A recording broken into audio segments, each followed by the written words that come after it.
Tonight, the gloves come off in the US election as Kamala Harris attacks Donald Trump over alleged praise for Adolf Hitler. The claims from Trump's own former chief of staff have been denied, but the Democrats have piled on the pressure. It is clear from John Kelly's words that Donald Trump is someone who, I quote, certainly falls into the general definition of fascist. Also tonight, a pariah to the West, but a friend to the rest. Vladimir Putin boasts about a new world order forming at a global summit in Russia. On the day we learned 3,000 North Korean troops had been sent to Russia, we asked delegates at Putin's summit where their loyalties lie. Is the war in Ukraine a topic you discussed? Next time, please. Next time, please. Is anyone criticising the war in Ukraine here? Next time, please. Next time.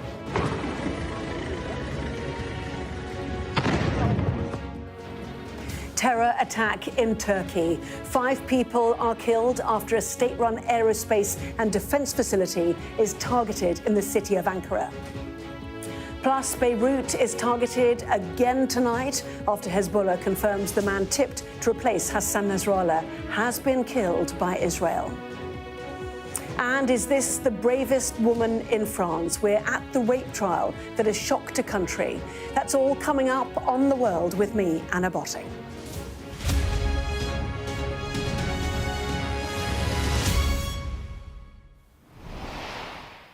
But we start with the US election campaign. As you can see, just 12 days to go now until polls open. And those polls remain as tight as ever. From now until Election Day, the stakes will be huge. Here on Sky News, we'll bring you full coverage and analysis. And soon we'll be presenting live from our studio in Washington. It is fair to say this has been an election year like no other. And tonight, another bombshell. Kamala Harris made an address from her Washington residence to attack Donald Trump over allegations that he openly praised Adolf Hitler while in office. The source of those claims, Trump's own former chief of staff, John Kelly. In an interview with the New York Times, General Kelly also suggested his old boss matched the definition of a fascist and would rule the country like a dictator if he regained power. Well, Team Trump has denied the allegations, but the Democrats have clearly gone on the attack. We'll discuss all of this with our US correspondent, Mark Stone, in a moment. But first, I want to play you some of those comments from John Kelly. The former president is in the far right area. He's certainly an authoritarian. Admires people who are dictators. He has said that. So he certainly falls into the general definition of fascist, for sure. He commented more than once that, that Hitler did some good things too. And of course, if you know history, again, I think he's lacking in that. But if you know what Hitler was all about. Well, let's bring in Mark Stone. And this is extraordinary stuff, Mark, from a US general, from a former chief of staff. What have the Democrats said in response? Yes, a former chief of staff, a man who was for quite a few years within Donald Trump's inner circle. He was with him much of the time. He was in the Oval Office. He was in the White House. He knows how Donald Trump ticks. Now, it is true to say that John Kelly, as you say, former US Marine general, a student of history like many generals, most generals are. It's true to say that he has been critical of Donald Trump before, but never in quite these terms. He's never gone on the record in an interview like he did with the New York Times and also with the Atlantic magazine to lay out quite why he thinks Donald Trump is unfit for office. He joins many others. You saw Mike Pence just there. Mike Pence, Rex Tillerson, Bill Barr, Mark Milley, Mark Esper, James Mattis, John Bolton, all of these are senior top officials who for periods of time were right at the heart of the first Trump presidency, and all of them have said largely the same thing. In the past, it has been in books that you've heard these lines about Trump apparently admiring Adolf Hitler, but now we are hearing it from those people, and I think that is why this is different. That is why it is remarkable remarkable.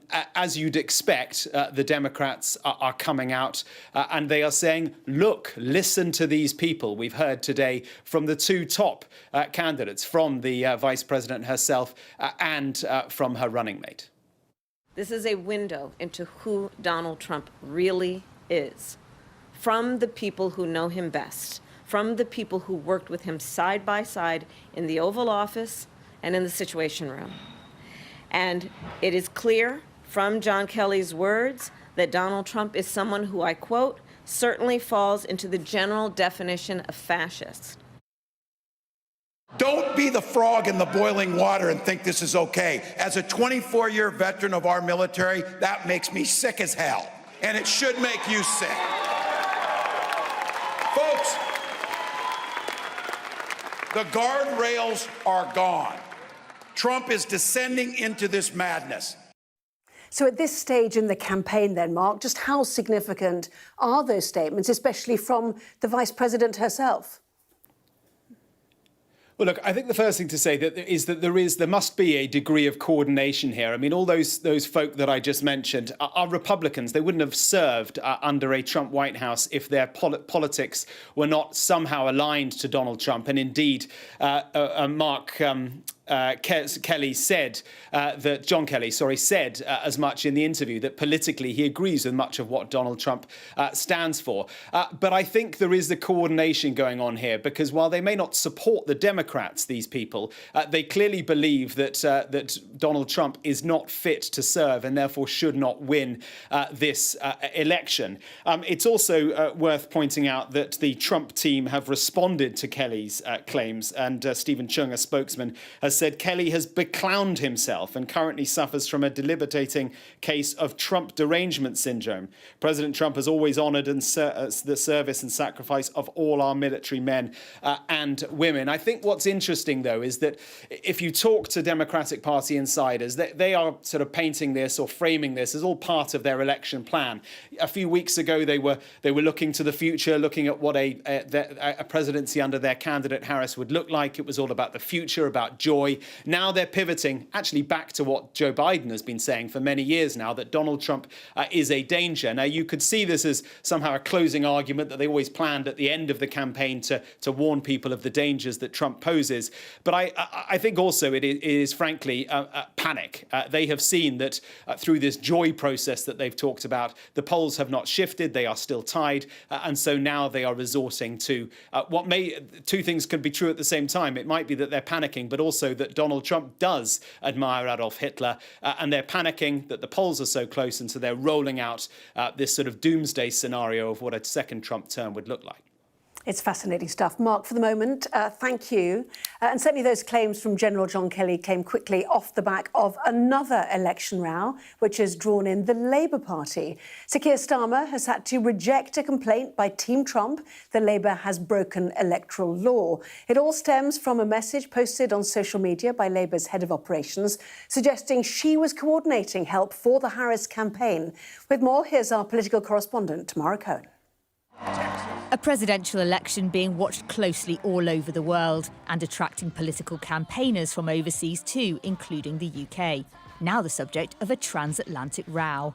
The Labour Party's head of operations posted online last week that nearly 100 Labour Party staff, current and former, were heading to battleground states and said she had another 10 spots available, promising, "We will sort your housing."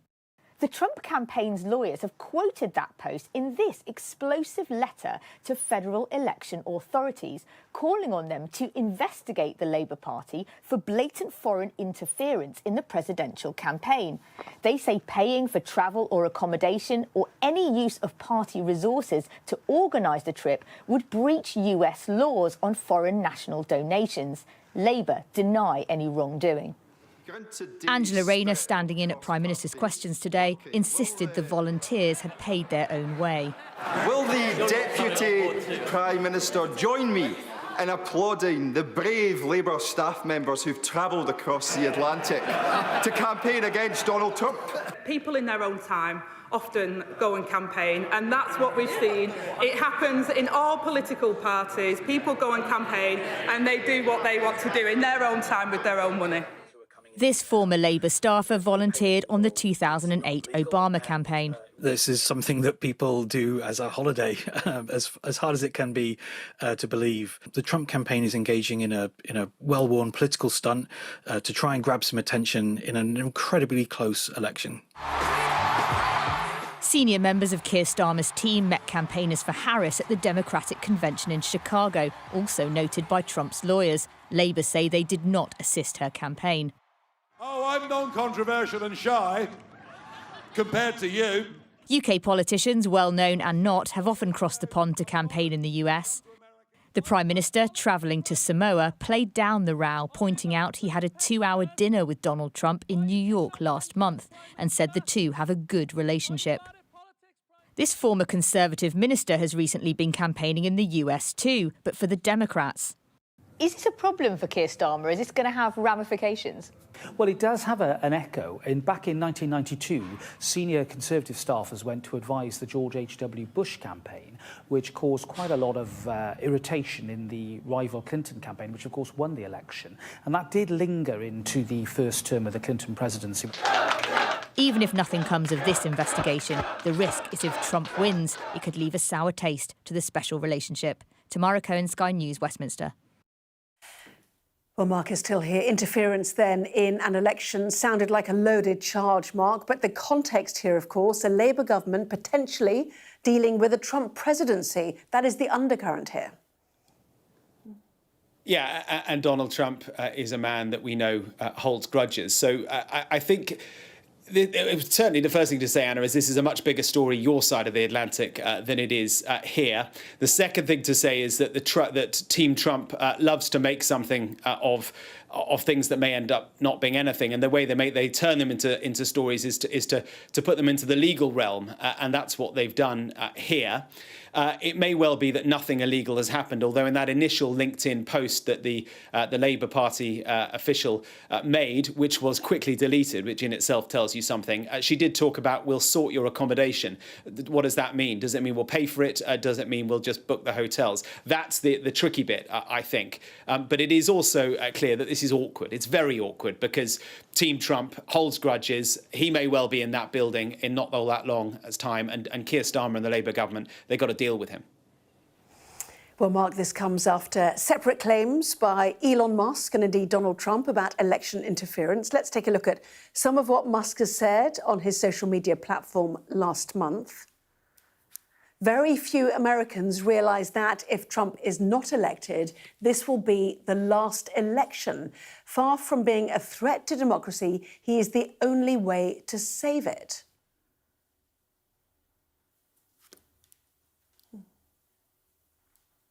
Well, more evidence of that undercurrent that we're seeing and casting doubt on the vote there, Mark. Yeah, I mean, that's, in black and white on his own social media platform, one that he controls fully. Remember that. He controls the algorithms, which seem to have shifted somewhat over the course of his ownership of the platform. A man who, incidentally, appears also to have a bit of a grudge against Keir Starmer. You'll remember back during the UK riots a few months ago, he seemed to have it in for Starmer. There was a bit of a spat there. Some suggestion that perhaps he's behind the Trump campaign making so much of Labour officials working for or volunteering for the Harris campaign. But one big story here that I think is really interesting is the question over the extent to which Elon Musk is involved in Donald Trump's inner orbit. Remember, he's a man that for some time wanted nothing to do with Donald Trump, but now appears to be very, very close indeed. Some suggestion he could have some sort of cabinet role in a Trump presidency if that was to happen. These two men are very close indeed. He is spending a massive amount of money trying to help Donald Trump to be re-elected. Some saying that it's not the ticket is not Trump Vance, but it is in fact Trump Musk. Fascinating again. Mark, thank you for now. Well, earlier I spoke to Democratic congressman from the crucial battleground state of Pennsylvania, Dwight Evans, and with the Trump team accusing the Labour Party of interference, and Pennsylvania, a state argued over in the last election, I started by asking Mr. Evans if the Republicans were already laying the groundwork for complaints of election fraud. I have full confidence in how the process is conducted. Believe me, the gentleman who is Secretary of our state used to be a local official that was involved in the politics of this city. So he, if anyone, he knows this process. I have full confidence that he will make sure that it is how it's run and how it's conducted, and that everybody will have the assurance that it will be fair and a safe election. Well, let's talk Pennsylvania. You know better than anybody how critical it is seen as part of the presidential battle. Is it nail-biting times there? Is it anxiously looking at the polls? How tight is it? Well, it is probably nail-biting and it is new. And the unique difference that I have is, though I've been in Washington for about 10 years, I was in the state legislature for 36 years. So I have some sense about Pennsylvania and the people of Pennsylvania. And it is a great state, and people are prepared to vote. They know full well, in terms of our democracy, how significant their participation is in this process. So for every 4 years, and it is that time of year, and people are eager. So I encourage people who may not live here, but want make sure they get their mail-in ballots. That is important. I encourage people to take advantage of that process. It is important that people participate. Well, I know it's all about getting out the vote, either before or on the day. But which demographic are you most concerned about? And was Barack Obama, for example, right to seem to imply that, black men have a problem voting for a woman and finding excuses to do alternative? Well, obviously, I've heard that. And President Barack Obama was in Pittsburgh just last week. And I've heard that. But I have full confidence that at the end of the day, that Black individuals, young ones especially, understand the significance of this election, and they are not taking it for granted. They know. Well, explain to me then, what is the significance? Many people have said this could be the most consequential election we have seen in our lifetimes. Do you agree with that? Well, yes, I do. It is significant. It's significant because of where we are, and that we know and understand that everybody takes this very serious. Can Kamala Harris win without your state, Pennsylvania? Well, Pennsylvania is very significant. You said no then. You said no briefly. You're right, I made a mistake. But the fact of that, she must have Pennsylvania. So we're not taking it for granted. So I want to be very clear. She is not taking it for granted. The organization, we're not taking anything for granted. We're trying to talk to every single voter, every single house, every single neighborhood. We want to get the message across about the importance of her election and the significance of what it means from a worldwide perspective of her. She has more skills as vice president, being vice president, being attorney general, being the importance of what she's done. So she's really set a real tone. Dwight Evans there. I'm going to just bring you some breaking news before we return to Mark Stone. And this is an update from Dorset Police, some domestic news for you. And that is that detectives investigating the deaths of 3 people at a care home in Swanage have now arrested a 60-year-old woman on suspicion of manslaughter. Detective Chief Inspector Neil Third of the Major Crime Investigation Team had earlier said, our heartfelt thoughts and condolences with the families and loved ones of those who tragically died, and they are being supported by officers. As part of our investigation, we have made 1 arrest to enable us to establish whether there have been actions or omissions which are grossly negligent and gather as much information as we can about what has happened. It is important important, the statement goes on to say, to note that the arrest process also provides certain legal protection to individuals, and I'd ask for the media and public to avoid speculating any further now that active legal proceedings are underway. We know the residents of Swanage will be feeling the impact of this incident immensely, and we would like to thank everyone for their care and respect throughout the day. Dorset Police had earlier said they'd been called to Gainsborough Care Home in Swanage shortly after 7:15 a.m. 3 people found dead, 7 taken to hospital as a precaution. The property was evacuated. The latest there then that 1 arrest has been made. Well, we were talking about Pennsylvania. Let's have one final thought then with Mark Stone. And Pennsylvania, Mark, one of those critical swing states which will likely, literally decide this election. And I'll be joining you in the US before, during and after polling. On the night itself, from our special election studio, you, Mark Austin, Yalda Hakim, will be zoning in on states like Pennsylvania as we edge towards a result which is knife edge. It really is. And I remember being in Pennsylvania 4 years ago as all those claims of electoral fraud came in from the Trump campaign. It was a night which began in Pennsylvania with Trump doing very well, a red wave it looked like. And then as the night went on, the blue wave returned, and it ended up being Democrat, and it was Joe Biden that won the election. And it, certainly, if the polls are to be believed, that it is absolutely a knife edge this time. So close, within the margin of error, and we will have all of that in a marathon 12-hour programme starting 10 p.m.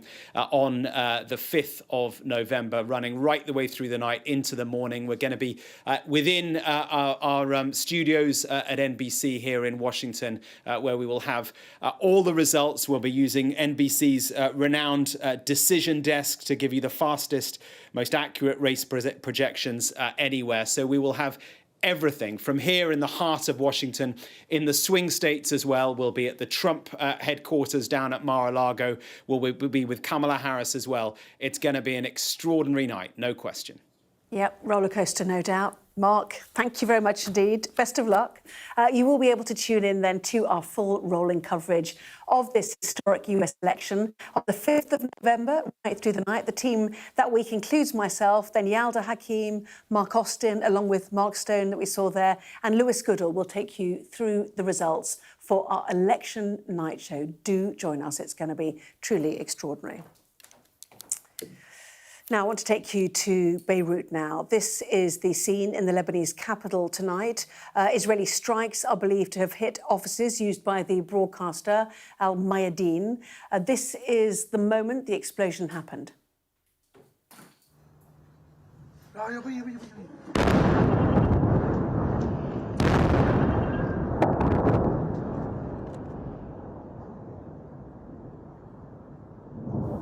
Well, Tom Cheshire is there for us. Explosions once again in the Lebanese capital as finally confirmation from Hezbollah that the successor to Hassan Nasrallah was indeed killed. Yeah, fresh strikes tonight on Beirut. There had been a lull over the last week, really, but those have picked up again. They continue into the night. One person has been confirmed killed in one of those strikes, but separate strikes happening in the suburbs right behind me here in Beirut. It also comes as Israel has been targeting a different city, Tyre, an ancient port city in the south. It's about 20 kilometers north of the Israeli-Lebanon border.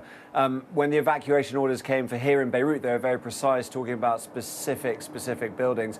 When it's coming to Tyre, it was a very big zone. Dozens of buildings were there, and then we saw those being hit. That's because the IDF says it is a command and control center for Hezbollah. So, as you mentioned, we got the news today that the sort of heir apparent to Hezbollah, Hashem Safadian, he had been killed earlier in the month. But despite that, despite Hassan Nasrallah also having been killed, it seems that Hezbollah is still operational, it is still fighting, it is certainly still firing rockets into Israel, and Israel is still hitting back at what it says are Hezbollah targets. And that's along with the very fierce fighting that's happening in the south. Hezbollah today is saying that Israel had not been able to take strategic villages and that fierce fighting was happening down there. And all of that, of course, is in the context of the larger war really between Israel and Iran, which has been on hold on ice for a little bit. Hezbollah is Iran's strongest proxy, but Iran itself, of course, launched that ballistic missile attack on Israel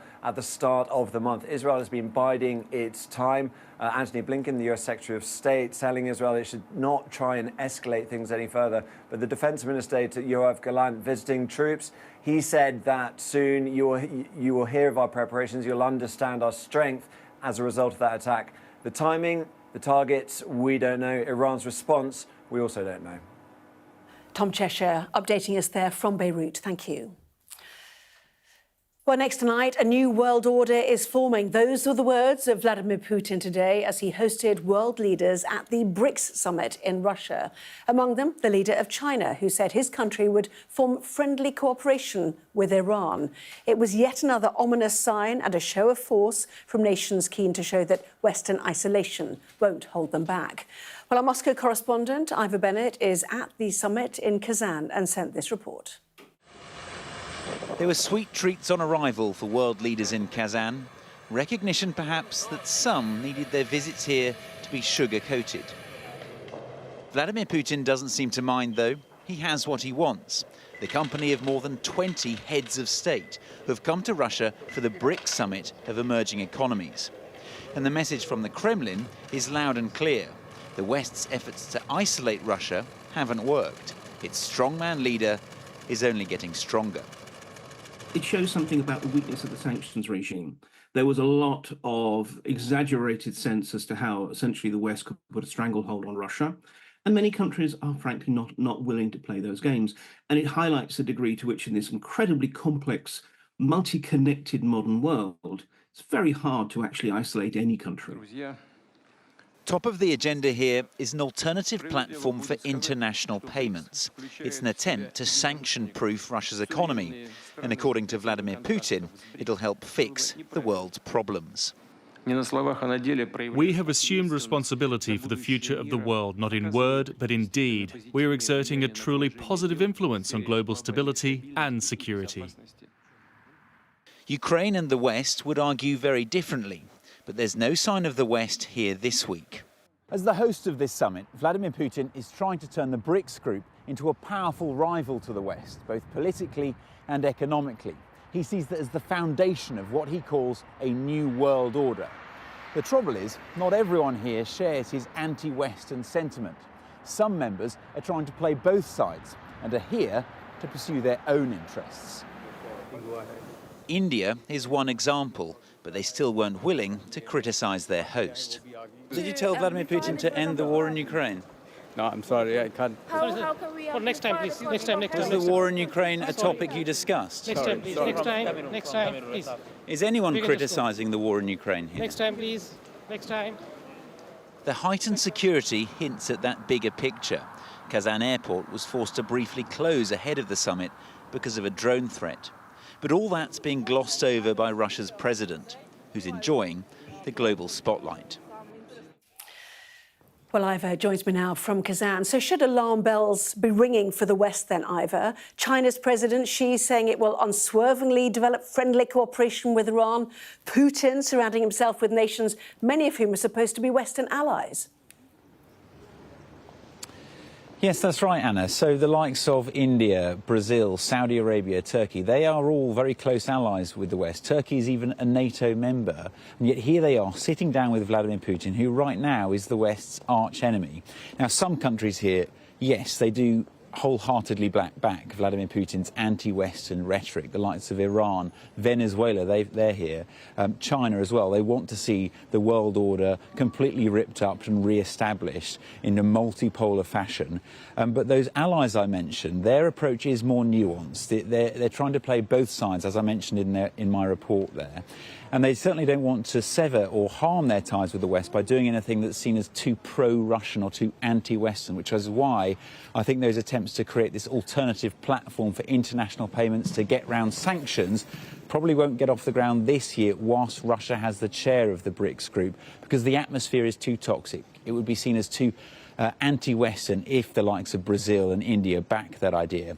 But at the same time, what's really interesting is their reluctance to criticise Russia or the war in Ukraine. The EU today called on BRICS members and countries here to tell Vladimir Putin to end the fighting in Ukraine, to end his invasion there. And yet, in the final communique issued today by the BRICS group, it's 43 pages long. There's just one mention of Ukraine. Yes, I think India's phraseology is it's not anti-Western BRICS, it's just without the West. But to add to concerns about the Ukrainian war, the White House revealing today those claims that North Korea has sent 3,000 troops to Russia for training. To what end is what everyone's asking. Yes, anxiety in the West on this issue is certainly building. The fear is that North Korea could be about to support Russia's forces on the ground, on the battlefield in Ukraine. The US today said that they have evidence that shows North Korean troops are in Russia receiving training. There have been rumours that that is the case for days now. But today, the US Defence Secretary Lloyd Austin said it is definitely happening. South Korea also spoke on this today. They put a number on it. They said 3,000 North Korean troops are in Russia's Far East receiving training. And the fear is, what happens next? What will they do? Ukraine is adamant they will be deployed on the battlefield there to join the fight with Russia. South Korea believes that too, and they say thousands more troops could follow these 3,000 that are already, they say, in Russia. The Kremlin has denied these reports as fake news. Dmitry Peskov, the Kremlin's chief spokesman, said that it's Russia's sovereign right to develop ties with Pyongyang in all areas. So make of that what you will. I think whether this is true or not, what is certainly clear is that Russia's probably enjoying the alarm this is causing among Ukraine's allies. Ivor, live for us there in Kazan. Thank you. Now, there's been a warm welcome for the King and Queen in Samoa. The Commonwealth Leaders Summit, known as CHOGM, continues there for the next few days. It follows the Royals' visit to Australia, which was at times rocky, to say the least. Well, I'm joined now by the Prime Minister of the Bahamas, Philip Davis, live from that Commonwealth Heads of Government meeting in Samoa. Great to see you. Good morning to you, I think it is. Certainly for us here in the UK, it's felt like a bit of a battle of the summits for us. You know, CHOGM, where you are in Samoa, BRICS hosted by President Putin in Kazan in Russia. The British Prime Minister was asked, as India and South Africa's leaders are at the BRICS summit, if he was worried the Commonwealth appeared the weaker of the two groups of gathering nations. You know, what is your view on that? Well, I doubt it, because when you look at our grouping, CHOGM, we have shared values, shared aspirations, and we have historical connections. I see the gathering of BRICS, what I call the alliance of the aggrieved. If you look at each of the countries that are involved, what do they share in common? Philosophy wise, or how they treat their people. There is, I think, I see the BRICS as an alliance of the aggrieved. Somehow they are aggrieved by something in their past, done by those who they believe are their enemies, and that's what's brought them together. Grievances and not real ideology. Yes, my final question to you was actually going to be, right at the end of this interview, Putin wants to tempt the global south to join. I know you're in the northern hemisphere, but would the Bahamas ever be, tempted to join? I'm going to ditch that question after that answer. Let's talk about the Commonwealth then. Does it still have relevance for you? You know, people look at it and say, you can't even get a full Commonwealth Games in the schedule. You know, what do you want from the Commonwealth now? What I want us to appreciate that together we are stronger. Together we can make significant changes, and we can impact the course that this world is on. The world is at a pivotal stage, as I see it, and we need alliances. No one country alone can do it. And the alliances has not to be based on the grievances that we have with each other, but rather on what we have in common, and how we, with the shared historical connection that we've had, and the common systems that we embrace, come together, and we can do more. Do not forget now, apartheid was one of the scourges that were affecting the world for quite a while, and who brought it to an end. It was the Commonwealth through the Nassau Accord in 1985. And we got together and tackled that regime when many still were embracing it. And we were able to bring a sense of dignity, a sense of equality, and it may not have been perfect, but at least we got the ball rolling in ensuring that South Africa acknowledge and recognize and embrace the what we call the sense of equality of all human beings. Well, you want alliances, this sense of, a sisterhood of nations almost, but there are still moments of conflict too, aren't there? For example, Sir Keir Starmer has also been staring down calls to pay reparations in the slave trade. Facing forward together was his message. Are you pushing against a closed door as far as that is concerned? Someone once said that if you don't know your past, acknowledge what has happened, know where you are, you'll never get anywhere for your future. I think what has to be recognized is that the United Kingdom itself recognized a form of reparations. How? When they issued what I call emancipation bonds to pay slave owners for the emancipation of the slaves.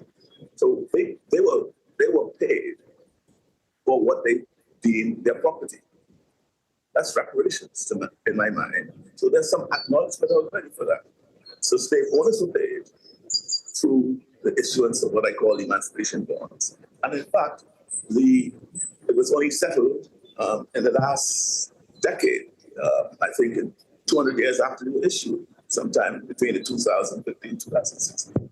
So why can't they now look at this side of the coin?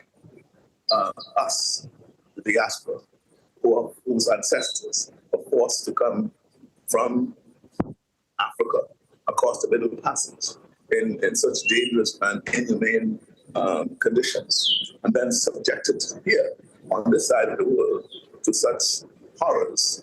We just need to pull up Wilberforce's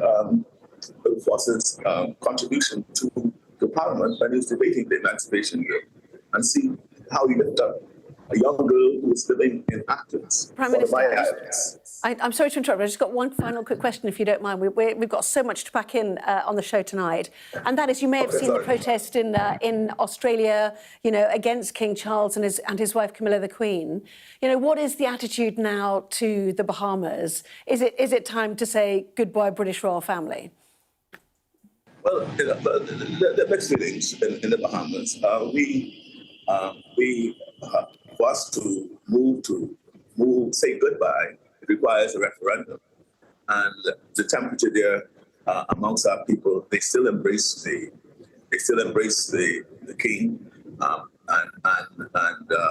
whereas there are a lot of views, and the debate is continuing.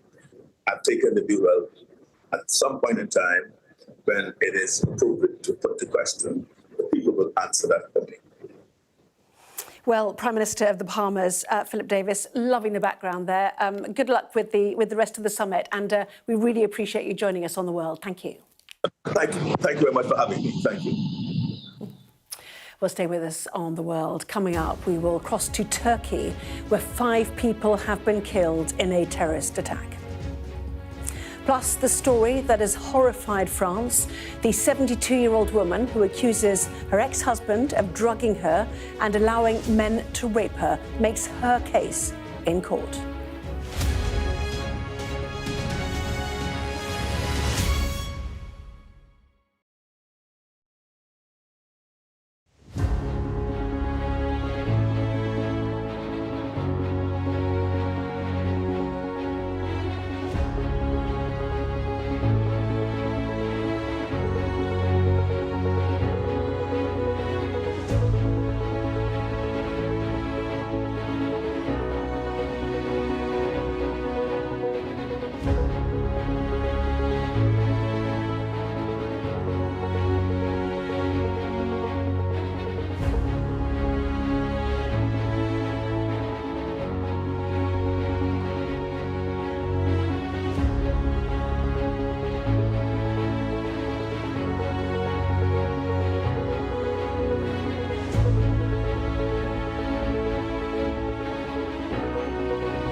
day of this conflict. They keep telling us that they want aid. And this is what's left of it. Tanks, heavy vehicle.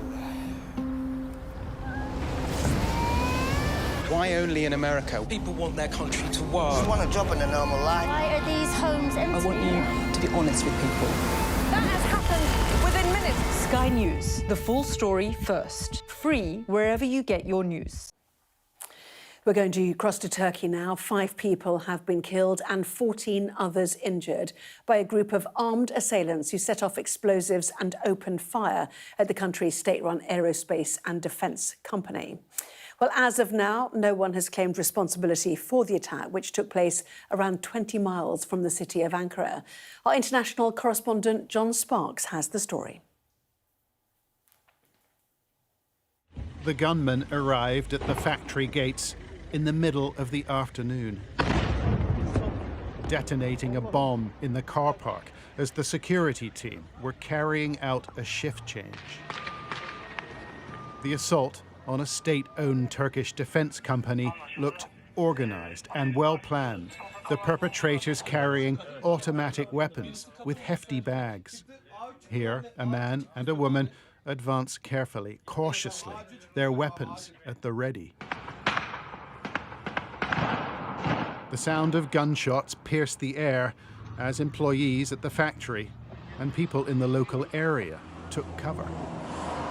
Within minutes, Turkish troops arrived, and according to the authorities, the gunmen were neutralized. At least 5 people have been killed, with 22 or more injured, many seriously. The attack has been condemned around the world by the Americans and Turkey's friends in Russia, where the president, Recep Erdogan, is currently attending the BRICS summit.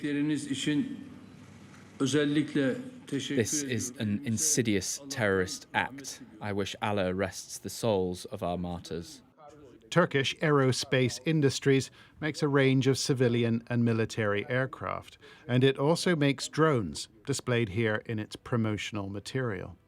Their drones have been used effectively in a long-running conflict with Kurdish separatists, and it is the Kurdish PKK party that senior figures in Erdogan's government have already blamed for the attack. In recent years, Turkey has been using drones to target the PKK in Turkey and also in Iraq and in Syria. I think the Turkish aerospace industries represents sort of a symbolic target. And in terrorism, symbolic targets carry a high value, symbolizing revenge. So I think that is why.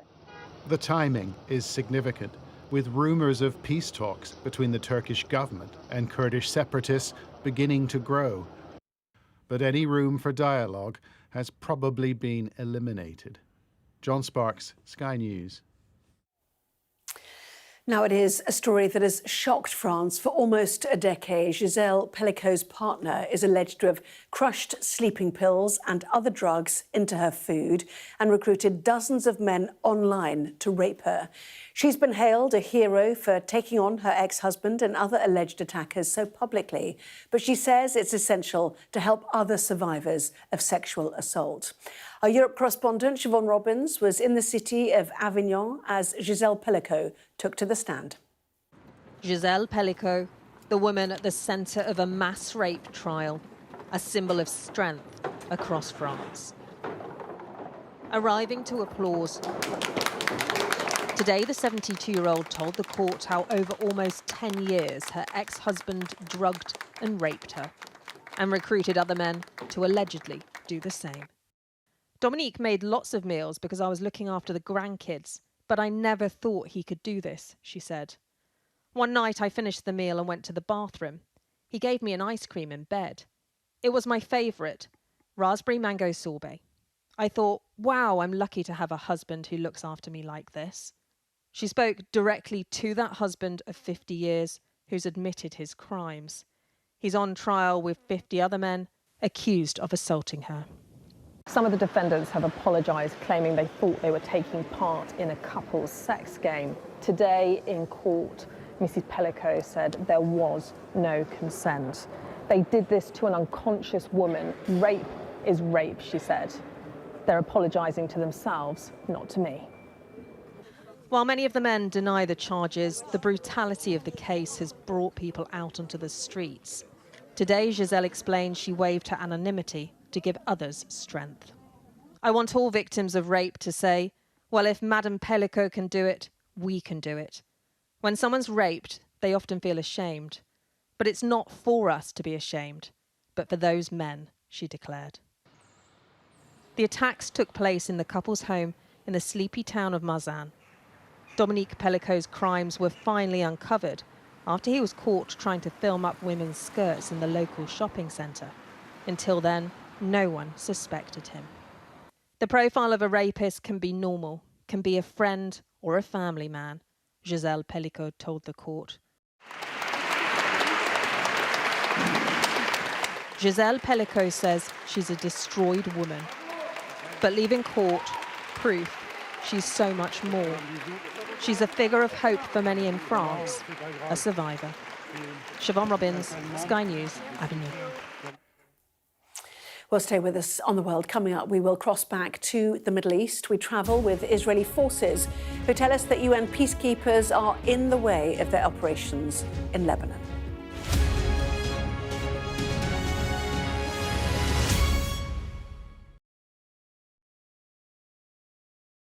We're rolling. Welcome to The World. Our new podcast, starting now. It's very exciting. Every week, we'll be reporting from the world's trouble spots. We get to hold those in positions of power accountable, and we get to ask the questions that the audience, the listeners, want to know about. And that's why it is so important that people tune in, come along for the road, come along for the journey. It'll be fun. I'm Martha Kellner and I'm Sky's US correspondent based here in Los Angeles. Sky News, the full story first. I'm Martin Brunt and I'm Sky's crime correspondent. I'm David Blevins and I'm Sky's senior Ireland correspondent. I've spent 30 years reporting the journey from conflict to peace. Free wherever you get your news. I'm Neville Lazarus and I'm Sky's reporter based in Delhi. Our app gives you the very best of Sky News wherever you are. Breaking news, videos, analysis, up at 6%. Podcasts, watching us live. Joins us live all in one place and all at just the touch of a screen. The Sky News app. Get the full story first. We are under Israeli military restrictions in terms of some of the things that we can film, but it's important to be in there. What a slow drive for the president as he approaches his golf club. Free wherever you get your news. I'm Mark Stone and I'm Sky's correspondent based here in Washington, D.C. Play Sky News. From the Sky News Centre at 7. Now that you're up to date, we can go into a bit more detail. Things can change incredibly quickly. Taken by surprise. Have you ever known a moment like this in British politics before? Yes. Cheers. We'll start with breaking news. Let's get the latest on the ground. So, by the end, we'll hopefully all understand what's going on in the world just that little better.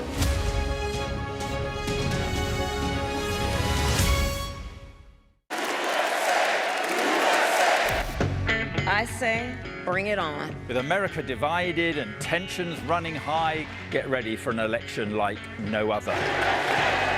Join our teams as we follow the campaign trail as America decides. We will win, win, win. Get closer to the action this US election with full reaction and analysis. Sky News, the full story first. There's always more to the news than a headline. We want to discover, to delve a little deeper, to find out what's really going on. Explanation, analysis, the people at the heart of every story. I'm Neil Patterson, and this is the Sky News Daily Podcast. So, by the end, we'll hopefully all understand what's going on in the world just that little better. Available wherever you get your podcasts.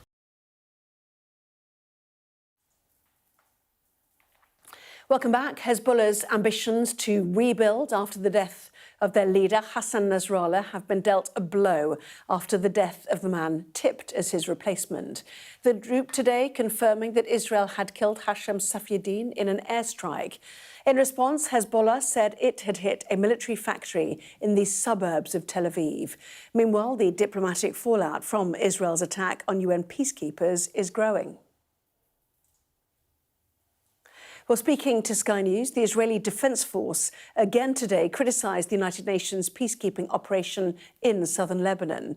There are 50 UN bases there, and Israel has been accused of targeting 5 of them. But a lieutenant colonel we interviewed said they hadn't done their job and that Hezbollah positions were literally under the noses of UN troops. Our Europe correspondent, Adam Parsons, has visited the settlements of Mitzpeh and Kfar Rosh, close to Israel's border with Lebanon. Here is his report. From this point, we can see and hear that Lebanon is under attack. We were taken by the Israeli army to within sight of the border.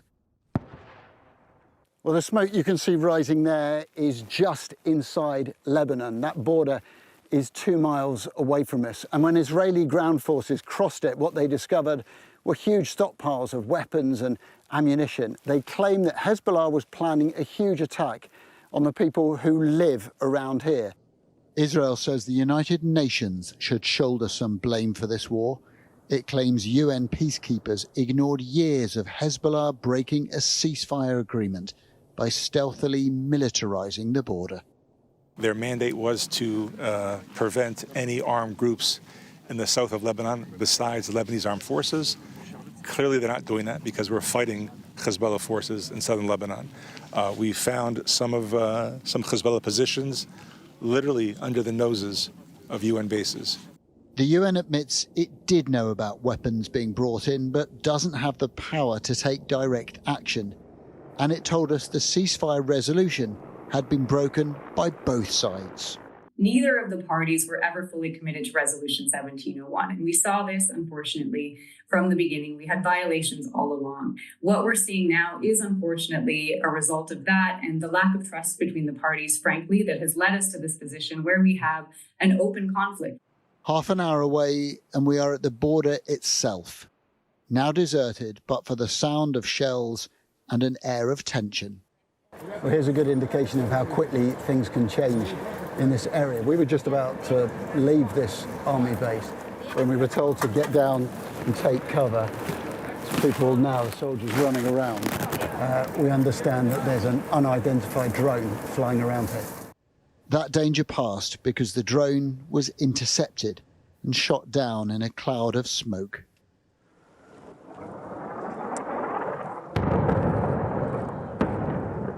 Inside Lebanon, Israel carried out airstrikes on the port of Tyre. It had previously warned people to leave. In Gaza, the north is still the focus. Jabalia was struck again. Hundreds have been killed here in recent weeks. Prisoners seized, blindfolded, and driven off. And what's left behind is bewilderment, shock, and fear. And as night fell, a huge explosion in Beirut. There is no end in sight to this war. Adam Parsons, Sky News, on the Israel-Lebanon border. Well, you saw some of the pictures there. A reminder, there have been fresh airstrikes in Beirut tonight. One of them, we are being told by a security source to Reuters, hit a pro-Iran Al Mayadeen broadcaster in a multi-storey building. That is all for tonight's programme. News at 10 is next with more on the terror attack in Turkey.